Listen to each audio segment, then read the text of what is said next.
Icom va néixer a l'abril del 2004 i va ser després de molts anys, en el meu cas, de treballar com a autònom, i tot això va ser ja un pas definitiu perquè vam veure que en aquell moment s'havia de tirar endavant un projecte molt més consolidat, i així és com va començar. El sistema intel·ligent s'anomenarà IPTI, Intelligent Breath and Treatment Indoor. Aquest projecte bàsicament agafa dades reals en entorns tancats. Són sensors que es podran posar a les aules, a laboratoris, a qualsevol sala que hi hagi a l'hospital, i que agafarien valors com són el diòxid de carboni, substàncies químiques tòxiques, la temperatura i la humitat. Aquests 4 valors afecten a la transmissió de virus. En aquest cas, el que es tracta és sobretot de crear sistemes que ajudin a detectar amb prevenció, de forma, per tant, preventiva, qualsevol situació que d'una forma normal no detectem, i a més, no només detectar, sinó que també aprendre de les diferents situacions que es donen, per exemple, en un laboratori,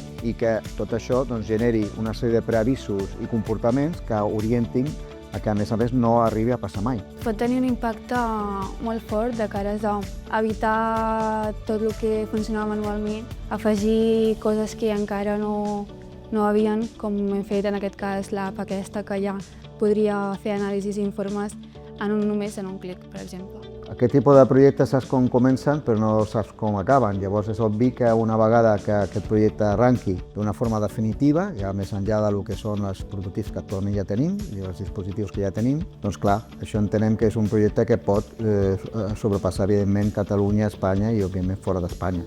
És obvi. És evident que crear un hub en el conjunt de les solucions, conjunt de talents, conjunt d'entitats que ens unim i treballem, per tant, dintre d'aquesta nova entitat que aviat hi serà, és absolutament futur, i per tant que hem d'apostar, clarament.